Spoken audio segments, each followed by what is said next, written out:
Welcome everybody to a very special edition of Widescreen Redux. On this edition, my guest and co-host and future co-host on what we're about to tell you about, Matt Head. Welcome, Matt Head, to the program. Thank you. Matt Head is a very dear friend. He's very. And film connoisseur such as myself. We bond over films, but we bond mostly over horror films. Correct. We both have an extensive knowledge of horror, and I've often said you are the guy that I can speak to like none other. Right. No one else has the deep reach of knowledge such as you, Anthony Francis. Well. I'm flattering him because I want to come back. Come on now. So, Matt and I are going to begin a podcast beginning in July. The June got away from us. Beginning in July, Matt and I are going to start our own horror-related podcast. Horror-related? Horror, right. Starring Angela Barron. Theater of Blood. Theater of Blood is the name Matt came up with it, of our horror podcast, and we're excited about it. And we're gonna our intro, our inaugural podcast will be in July, but first we wanted Widescreen. We wanted the to, Theater of Blood edition. There you go. Yeah, this will be Widescreen, the Theater of Blood edition. I think you've just named the episode. Thank you. Tried my best. And we're gonna give you a little insight to us and what we like, and this is the introduction to the upcoming Theater of Blood horror podcast that Matt and I will be doing on a bi-monthly basis. Correct. So we thought we'd introduce it here on Widescreen with all our listeners, and lots of horror fans in the group. Good thing about horror, violence against women. We like that. Oh, yeah. Misogyny central. Yeah, right? You know who we're talking to. We're just joshing. Anyway, so here we go. This is going to be a little insight into what Matt and I like. We struggled with what to do. Favorite horror films, this and that, favorite this, favorite that. We decided to talk about our favorite horror film directors. Why we like them, how they shaped our horror likings, if you will. And not just us, many other people out there. Yeah, because it just so happens, I believe, we haven't discussed this yet, but our favorite horror directors pretty much shaped horror, I imagine. I would think so, and I think it's a good jumping off point. Because though I enjoy film like you do, horror is my area of love. And I am a film fan. It is not only horror that I enjoy, but it is my guilty pleasure and has been since I was a kid. I wouldn't call it a guilty pleasure. I think horror's it's always been the bastard child of film, but I think it's a true pleasure for me. It's as good a genre as westerns and film noir. I put it, I was the kid who was cutting out Freddy Krueger pictures from Fangoria and Gorezone magazines and putting them on poster boards. I was pulling out the cover posters, the pull-out posters from Fangoria. Oh, I thought you were going to say centerfolds from Playboy. Right. Those were good, too. Those were under my bed, yeah. Playboy bored when me. you used to be able to take care of yourself to a single image. Yeah, I went straight to Hustler. Playboy was boring. No, anyway, sorry, we digress. No, yeah, I did that. I had Fangoria posters all over my wall. I had Fangoria and movie posters, and my friends would come over. Where's all the women? I'm like, yeah. It's the monsters. I have bigger fish to fry, folks. The monsters. So anyway, we thought we'd figured to give you a little insight to both the upcoming show we're going to do and insight to us. I've spoken many times on Widescreen about favorite horror films and what I like and loathe about horror. So yeah, this will help you all out a little more, folks. And help to shape and define. Yeah. And let's not do it in any sort of order, No. My number one is this, my number two, because that I would have to ponder for months about that. No, it's like picking your favorite Beatles song. and putting them in order. You know what I mean? Yeah. I can't. Wait, from which album? Yeah, exactly. Well, wait, I got. So why don't you start, Matt? One of your favorite horror directors, and I'm sure we're gonna overlap on every single one. Yeah. I'm gonna start low on the list and work my way higher, and not any particular number 10 to number 1, but I'll try to think of lower and then work my way to higher. So the first person that I'm going to mention is a gentleman named Don Coscarelli. Oh boy. This is a point of controversy between Anthony and I, and I think he really enjoys his later films as opposed to his earlier films. Yes. Although his later films are very far in between. Yeah. But the film that got me into Don Coscarelli was, of course, Phantasm. And for me, I thought it was a great mix of science fiction and old-fashioned horror. It was different from everything else coming out at its time that was a straight-up slasher film. Agreed. It had ingenuity.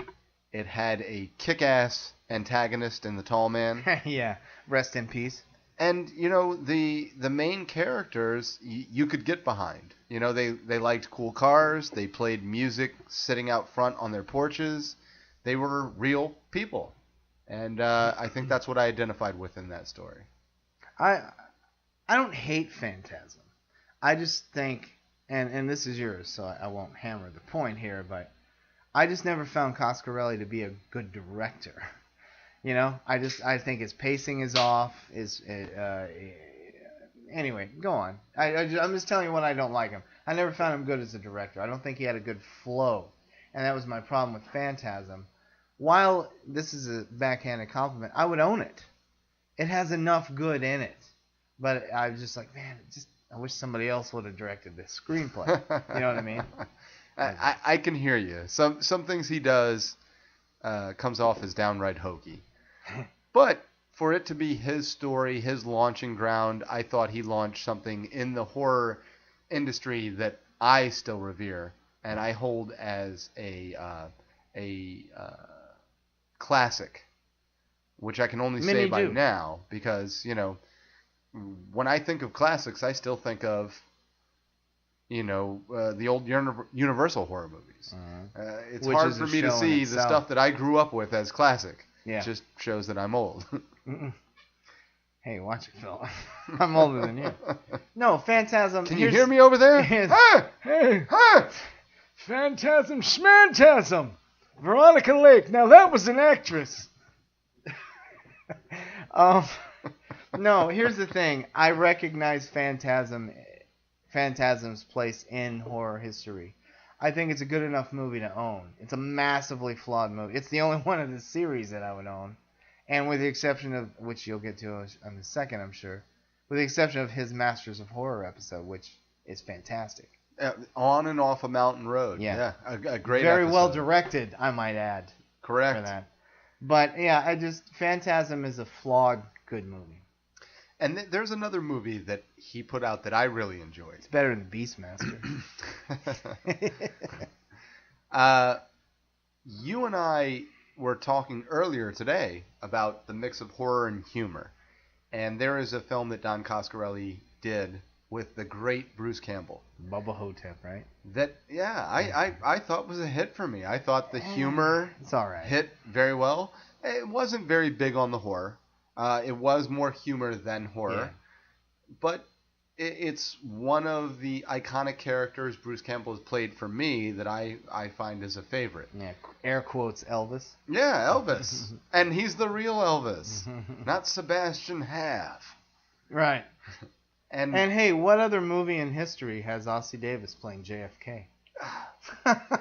and a mummy that sucks your soul out of your asshole. Well, yeah. But that's kind of Cronenbergian, if you will. Cronenbergian. Yeah. Oh, yeah. There's another name that won't come up later. No, I'm saying that with sarcasm. Oh, okay. You should have seen Anthony's face right now. You should have seen Anthony's face. This show is over. Yeah. Rick and Morty recently, well, I guess it was season 1. He was like, yeah, we really Cronenberged up this universe. Nice. And I'm laughing hysterically, whereas I know a lot of the audience isn't picking up on it. Huh? But those that do know, it's that Lovecraftian monster style. Body horror. Yeah. Yeah. Right. Yeah. Well, yeah, so Don Coscarelli. That's good. My start. What do you think of John dies at the end? I thought Paul Giamatti was great. Yeah, me too. Exactly. Yeah. And that's it. Yeah. Yeah, Coscarelli, I don't think he's shit. I wouldn't put him in my Michael Bay file, but I just think that he's one that comes up with great ideas that I wish he would give to other people. Like, I have a screenplay for you, you do it. Right. If the art direction was a little better, Yeah. then it could be a better film. I can agree to that. The dream sequence in Phantasm is one of the great horror moments, Oh, absolutely. with the tall man standing over his bed. Yeah. Yeah. Which was their trailer. Yeah, that's right, it was. Yeah. Yeah. And the ball, of course, is iconic. But his ideas. It's inherently silly. He was but doing it's things. iconic. Why I credit him as a director of influence is because he did things that weren't on the beaten path. Yeah. He did his own thing. They were on and off the on and off the mountain road. Yeah. So No. Don Coscarelli. Well, it's a nice start because, me notwithstanding, he is in a very cult way revered in the horror world by Yeah. fans. Yeah, he's considered a player. Yeah. And Does his convention shows and yeah. And I'm like, whatever. No, I don't hate the guy. I would own Phantasm, and I do own his Masters of Horror episode, which was the first, by the by. Yeah, it was. And kicked off the show. I was so scared too. I'm like, oh boy, you're kicking it off with Coscarelli. But yeah, no, it's fantastic. And it's one of the better best shows episodes of the whole series. Yeah, it's a fantastic episode. We could do our own show We about will. Masters of Horror. We And we will. probably will. I'm sure we will. Underrated series that lasted 2 seasons that could have been 20 seasons of glory. Oh my god, it could still be going. Each director could do one each. Anyway, we're gonna do a Masters of Horror show on Theater of Blood. Yeah. Don Coscarelli, it's a good place to start. So Anthony, I will kick it back to you. I'm gonna come out swinging. All right. Swinging. And no, not JC yet. Jesus Christ. But I'm coming out swinging. I'm gonna go with George Romero. George A. Romero. Yeah. Do I need to tout his credentials here? And in this, for the sake of time and all the people we want to talk about, he is a horror master. He is a genius. And it's sad that he was not asked, or maybe he was asked and turned it down. He didn't do any Masters of Horror episodes, and he is one of the Masters of Horror. That's true. And he was a little known, or maybe it's not little known, trivia about The Walking Dead. He was asked numerous times to do the Walking, hey, direct some episodes. We're here because of you, fella. Right. And he turned it down. He does not like the show. He says that it is turned into a human drama, and occasionally they say, oh yeah, here's some zombies. He's right. I can agree with that. But look at his last couple zombie films. They're exactly the same thing. Survival of the Dead. Yeah. But, whatever. He's a horror genius, in my opinion. Well, he has made a couple of... Not only a horror genius, but he single-handedly started the one subgenre of horror that is the most popular right now. I was going to say, it has kicked vampires to the curb since True Blood went off the air. Oh, yeah. No. It's this world we live in right now, at least is here in the United States, and I'm pretty sure in many other countries. Zombies. Zombie walks, zombie apocalypse paraphernalia, zombie this, zombie that. Yeah, you're right. And it's all because of 1968 Night of the Living Dead. And such a cool concept. Mm-hmm. You have these people that come back from the dead brainless. They spread themselves as a virus. Yeah. It's taking Fast over your zombies town. suck. Yeah. Zack Snyder's Dawn of the Dead, It's I don't hate. I don't hate it either. And you know what? Here it is. When I saw it under duress, but I'm like, how can I not go see a major horror film that's actually getting good reviews? So when I saw it at the theater, I said, all right, I'll try not to think of it as tumor. I'm like, hey, I kind of liked it. If you can separate it Yeah, exactly. as its own thing. But here's the thing. Why would I ever want to go back and watch? I've seen it twice. Why would I ever want to watch it again or own it? I want to watch Dawn of the Dead. Okay, I'm going to watch George A. Romero's Dawn of the Dead. There's nothing that would ever... If I'm in the mood for that, I'm going to Romero's classic. And Dawn of the Dead, I think, I can understand that. is one of 3 masterpieces that he has done. And it's my... Dawn of the Dead, Romero's original, is my favorite Romero film. My favorite zombie film. And in my top 5 favorite horror films. Tip my hat a little for when we do that show. Yeah. But no, it's and we were talking off air about the perfect balance of comedy and horror. Dawn of the Dead is the all-time perfect wire-tight balance of social commentary mixed with horror. Absolutely, and he did that with each one of his films. He did. Every film. He's never done it better than he did in Dawn of the Dead. Agreed. His consumeristic society was perfect. Yeah. And in each film that he did in his zombie trilogy, as I still call it. No, look, I know he's there's gone on. 6 of them, and Yeah. and yeah, Sexology. we should say it's that fun to say sex. after Day of the Dead, which is imperfect itself, but ages better than it was. It ages very well. I own it. It gets better with age. Right. But it's the original trilogy. Yeah. It stands alone in my mind from the later films that he did. I agree. And yeah, and the when he revisited it with Land of the Dead in 2005 and did 2 more. Which wasn't bad. Land of the Dead was fine. And I even liked, even though I didn't want him going shaky camera, I even liked Diary of the Dead. That was alright. Yeah. Survival of the Dead, meh. Yeah, like found it's footage style. Thumbs down to Survival of the Dead, the last Dead movie But no, the later ones vary in quality. But his original trilogy, you're right, of zombie, it's just masterpiece, Dynasty. masterpiece, near masterpiece. The Dynasty.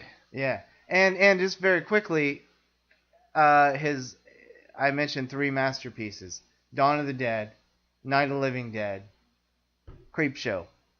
Creepshow. One of the all-time great horror films that, strangely enough, nobody ever talks about. And though we can't fit him into our favorite directors, just have to make a quick mention that he did that with Stephen King. Stephen King, sure.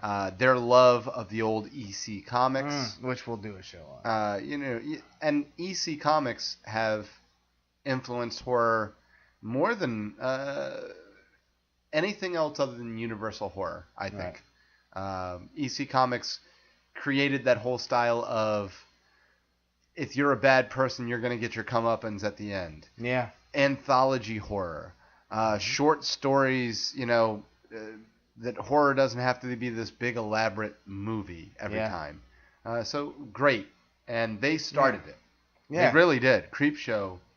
And Creepshow is it's a love letter to EC Comics. And they keep it and they shoot it as a comic with the color schemes and the framing. It's just yeah. I have the score. It's one of the great scores in horror history. It's a great film, and it's one of his 3 masterpieces. And very briefly, lest we forget, he did 2 movies that didn't do well, which I enjoy. Monkey Shines, I thought it's not great. That was a good film. James Caan and James Caan. No. What's his name? I can't think of that guy's name. Why did I say James Caan? Oh, whatever his name was. Yeah, but paralyzed. His helper monkey goes psychotic with love for him, and it's good. And the ending when he gets the monkey is fantastic because he's paralyzed from the neck down. Right. And then one that nobody ever talks about, which I think is a goddamn good movie, with Timothy Hutton, Oscar winner Timothy Hutton, working with Romero, The Dark Half, based on Stephen King's novella, I think. That's true, and No, that's it's a one novel. that I would probably have to rewatch before speaking That's more a about. good movie. It's 'Cause solid. I remember it being A1 as far as the way it was shot, style, Yeah. Mm-hmm. acting.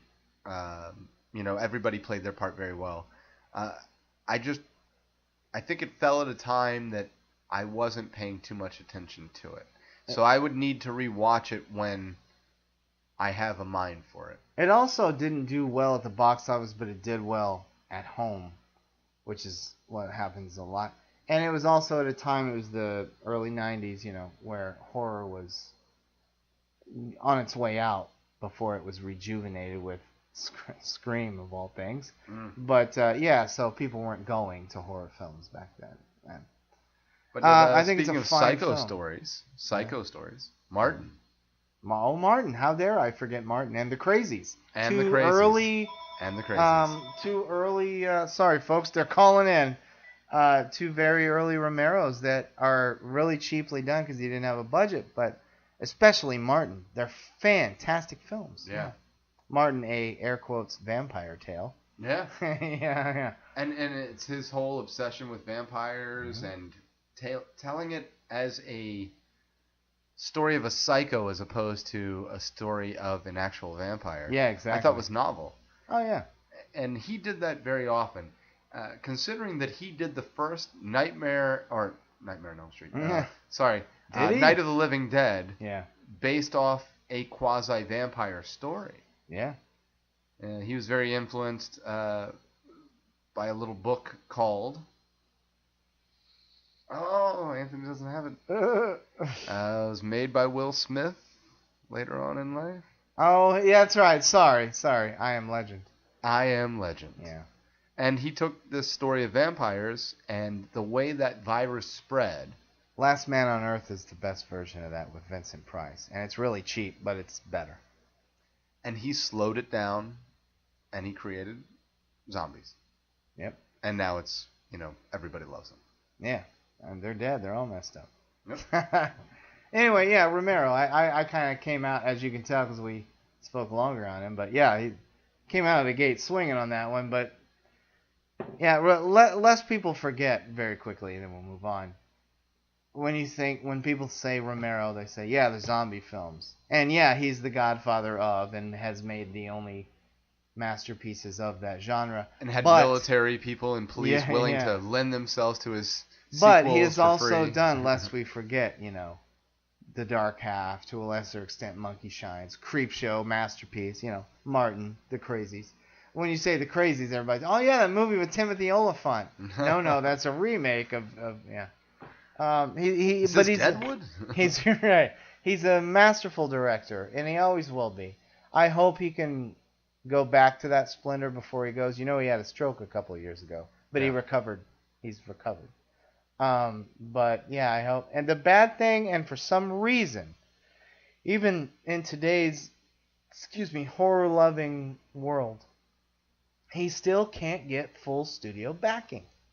I don't know why. He did with The Dark Half. That was, I believe, a Universal Studios film, but it didn't do well. So they're like, F you, Romero, go back to your indies, And he did a couple of independent films, or okay, Bruiser. I don't know if you ever saw that. Yeah. And then he went back to his zombie work, and then people started noticing him again, for better or worse. Because it has the name Romero. Yeah, and zombies. Zombie on yeah, exactly. Yeah. But he's a good director when given a chance, and we've both met him.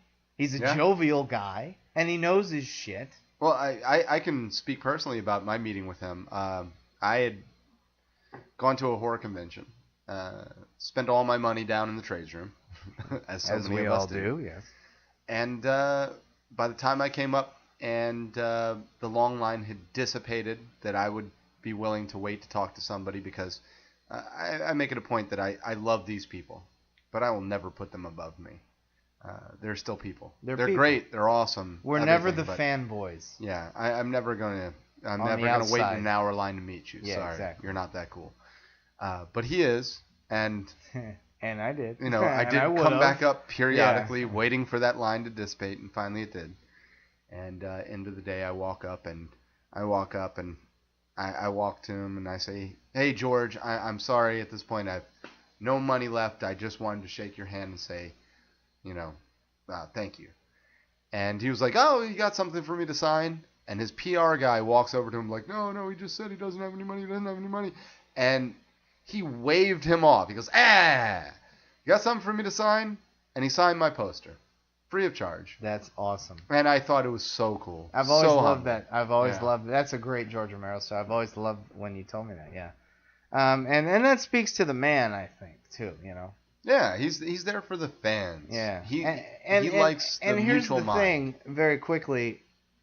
I usually don't give a shit how somebody is in their personal life. My third favorite director is Sam Peckinpah. He beat his women. He cheated. He treated them like shit. He was an asshole, you know.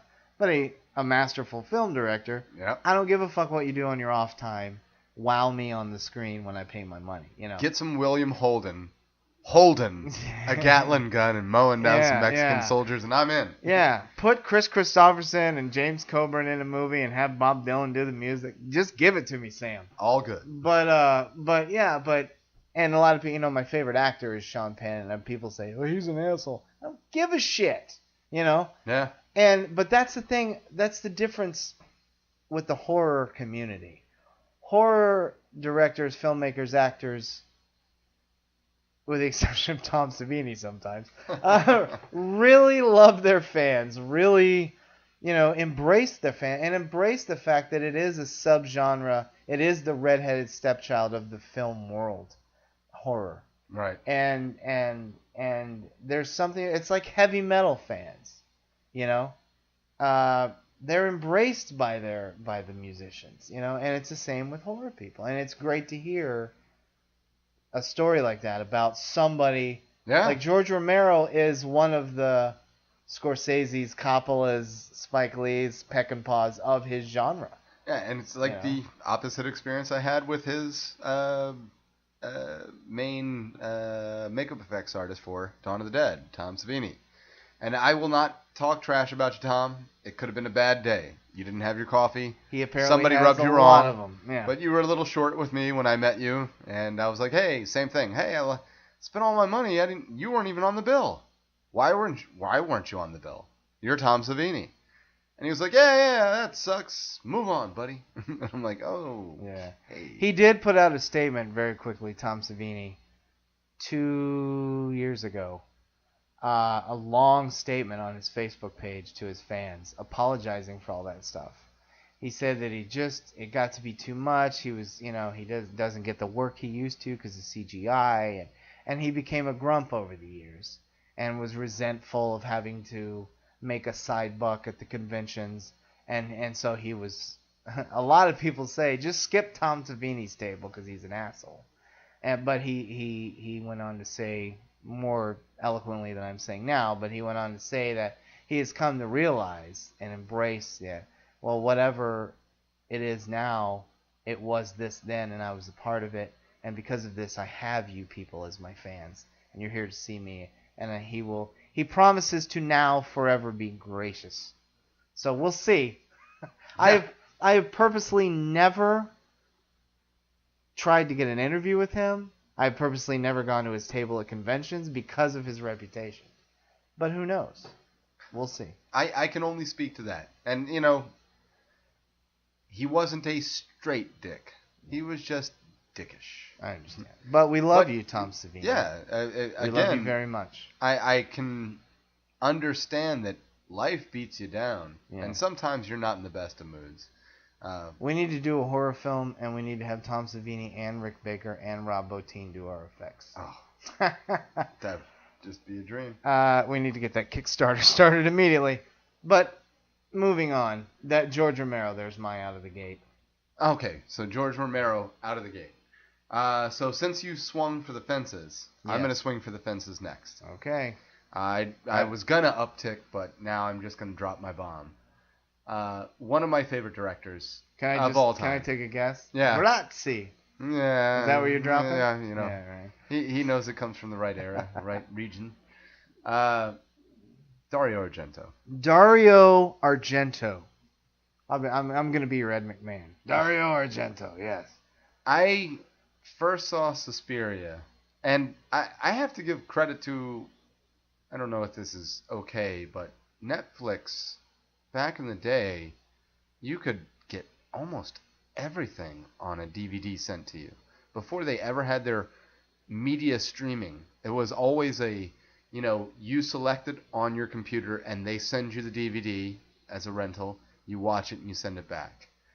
Because of them, I was able to explore so much in horror altogether, not just Argento. Right. But they gave me access to do that.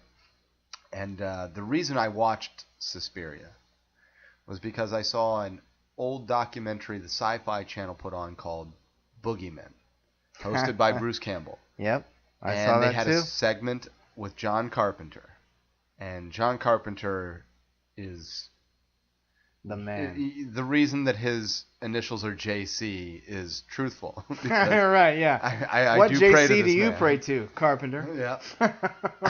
And he spoke about Dario Argento and his films so lovingly and how much of an influence it was on him. And I was like, well, if this horror master that I revere so much is speaking about this other guy, then he deserves looking into. Yeah. And the film he talked about in particular was Suspiria. Sure.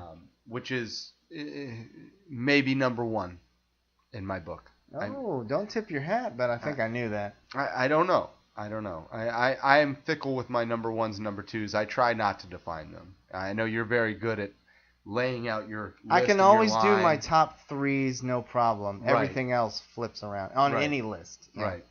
For me, it's interchangeable by mood, but Suspiria will always be in a top three, always.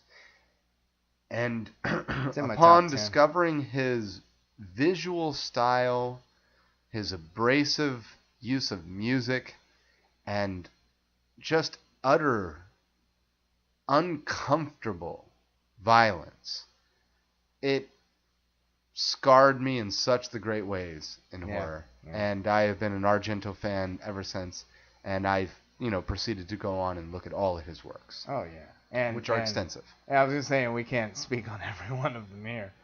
I like what you said, abrasive use of music, because it is, man.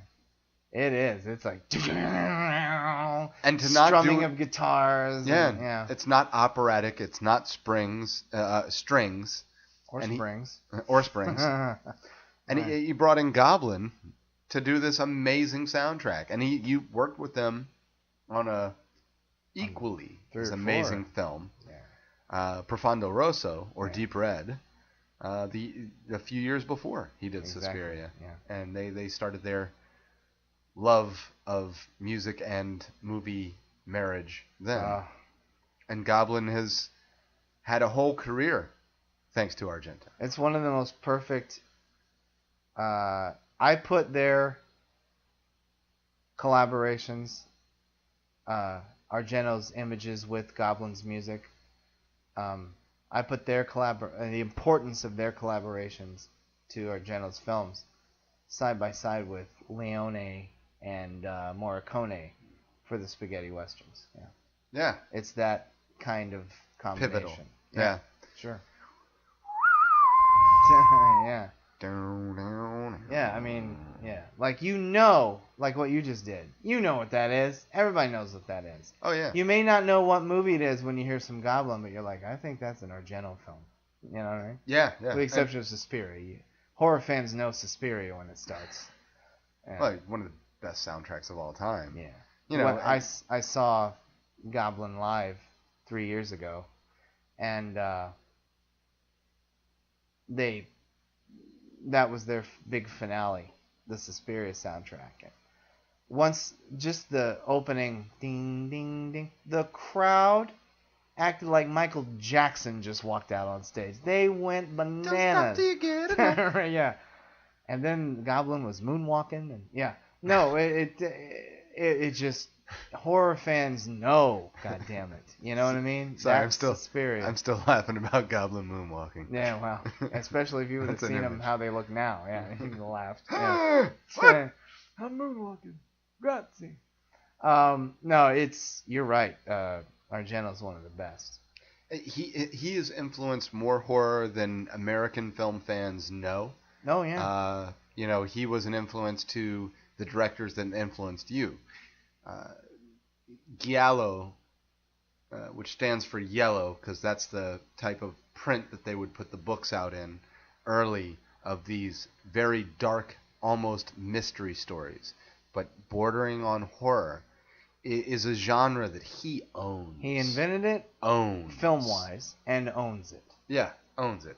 And I've seen other Giallos that are good, but never a non-Argento one that's not great. Yeah. Or that is great. Yeah.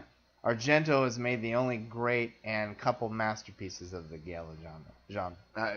Hands down. And even his early work, before he did the aforementioned films that I talked about. Bird with the crystal Bird plumage. with the crystal plumage, Cat o' Nine Tails. Yeah. Good old Carl Malden Yeah. used to be in Argento movies. Yeah. Yeah. John Saxon. Yeah. He created this subgenre of horror that very few nowadays know about. I mean, I think real horror fans do. Yeah, but I think it is known. But for what? you young bucks that are looking for something new, this is somebody to explore. Look up Argento. You can go through his entire library, and I guarantee you will find personal gold. Exactly. Yeah. And again, it's too vast to speak of on this show, but we'll do one in Theater of Blood. We'll do an Argento show pretty fast. His own show. Yeah. It might even be the first episode. It might be, yeah. Now that we're talking about it, maybe that should be the premiere episode. But no, he is great. I like to call it fallen on hard times as of late in the idea department, or maybe the execution of idea department. Well, he But earned you his can't place. deny. Already. Yeah, he earned his place. You can't deny. And when you get older, like George's stuff nowadays, like Carpenter's not doing anything. Do it. Yeah. You deserve your time to chill. Doesn't mean Yeah. John Ford, the greatest Western filmmaker of all time, in my opinion, made at least 15 of the best Westerns ever made. His last, 3 films were pieces of shit. And I mean pieces of shit. But it does not mean that John Ford is not a master filmmaker and in my top filmmakers of all time. It does not change anything. I can agree to that wholeheartedly. So yeah, Argento, that's a good pick. Moving on. I'm going to go a little deep here. I mean, maybe not for horror fans, not for you, but this is a deep one. Stuart Gordon. Oh. One of my all-time favorites. Huge fan of HP. Oh, shit. Yeah, huge fan of HP. Lovecraft, that is. Stuart Gordon he got famous he's friends with David Mamet. And he started out, and he still does, Mamet plays in Chicago. Part of Mamet's theater company. Right. But he also liked H.P. Lovecraft, and he wanted to do... I guess Gordon is most famous for The Reanimator. One of the all-time great, probably the best Lovecraft adaptation. And from a short story. Yeah. Nonetheless, and he created this and horror and humor. Yeah, exactly. Walking that balanced line together. Exactly. Can I just tell you, here ends all argument. If somebody says, Reanimator, is it good? Here's the end of the argument. What other movie can you say, I saw a guy hold a severed head up to a woman while the severed head went down on her? End of argument. Giving head. Exactly. End of argument. That was genius. I'm sorry, ladies. That was genius. Yeah. I keep saying Bride of Reanimator. I don't know why. Reanimator is such a fantastic film. And I enjoyed all of them, actually. I mean, yeah. The first one was the best. Yeah. But they all had But Stuart Gordon only did the first one. True. Yeah. But they did keep that pulse going. No, they did. Brian Yunza did the second one. Yunza, whatever, yeah. But no, Reanimator is his most famous. One of his true lost treasures and we'll steal that from Widescreen, Mhm. which I came up with. We'll steal that for our show too. We'll do some horror lost treasures occasionally, and one of his true ones is Dolls. Dolls? 1987 went straight to video. And it was a creepy little film. It's wonderful. It's my second favorite Gordon film. Before Masters of Puppets, Puppet Master. Puppet Masters. That's what I was trying to say. It was before Chucky.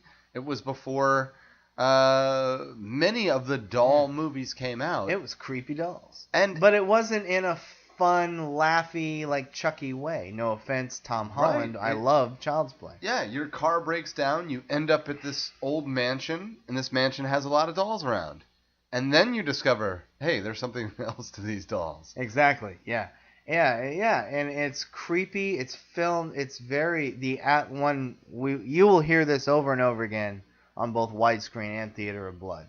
The most successful horror films are about atmosphere. And it keeps this creepy atmosphere going. The house is always dark. There's no light, There's a couple day scenes, but it's a dark house. And it's a very well done film. And at times I wonder, is that my favorite Stuart Gordon movie? It's so good. And nobody knows about it. Yeah. And the cover, I remember the cover of the VHS box. I'm like, oh, that looks stupid. But then I saw, from the director of The Reanimator, I'm going, Yeah. And it's kind of out there without any fanfare. And it's a great horror film. Great horror. I would agree. Yeah. And he's done more, but it's again for time constraints, those are his two finest. And I think he's one of the best horror, and he doesn't do a lot of horror anymore. He did a couple of great Masters of Horror episodes. The one with Edgar Allan Poe, the name escapes me. Yeah. But, he's one of the great unsung horror masters, I think. Well, I will mention one more film because I know we need to move on. And this is one that really no one knows about, and I thought was a great telling. He did a film called Dagon. Oh, Dagon. I forgot about that. And Dagon was You like it better than I do, but I like it. Well, I think the reason that I liked it is because Shadow over Innsmouth from H.P. Lovecraft was probably my favorite Lovecraft story. And it is that story. No, right, yeah. And Very much so. I thought he did it faithfully. I thought he did it justice. And, it was a good film for me. And he's another good director, great director, that can't get funding, that can't get financial backing. So every movie he does, good or not so good, has a low budget look to it. And frankly, I think it helps. It helps it. It really does. There's one more I wanted to talk about. It escaped me. I had to look it up. From Beyond, another H.P. Lovecraft. That's a damn good film that he did. A damn good film. Yeah. The imagery in that. Oh, yeah. When they're in the top loft of that house and the breach between universes has been erupted open. Right. And those creatures coming through. It influenced so much after it. It was the influence for the opening title sequence to Evil Dead and the Book of the Dead. And all the little creatures that you see in there. Yeah, sure. It's like if you're a fan of the Flying Dog Brewery and you like their labels, you realize that their labels look a little familiar. That's because you liked, what's his name? The old Gonzo reporter. Hunter Thompson. Hunter S. Thompson. Yeah. And Stedman was the artist for it. Right. It was creating that style of imagery, and absolutely amazing. No, Stuart Gordon's wonderful, and the last film he directed that got a release, I believe, was actually a David Mamet adaptation, Edmund, with William H. Macy, where he plays a very unstable husband. Love William H. Macy. And me too. And it goes into murder. You can call it horror. You can call it thriller drama. It works. It's all those things. And it's a fantastic film. It was one of the best films of the year it came out. It's on my top 10 of that year. And it's just, I don't understand why this guy doesn't get the backing or enough work, I guess. I don't know. But Stuart Gordon is one of the great horror filmmakers. I would agree wholeheartedly. Indeed. And you know what I was thinking? We have more to talk about. So this is going to be a 2-part episode, folks. Just for the sake of time, because guess what? We don't want to get down to the biggies and say, okay, yeah, blah, blah, blah. Okay, got it? You know what I mean? Yep. So we're going to 2-part this one. We'll end here, if you don't mind. And we'll pick it back up next week and with part 2.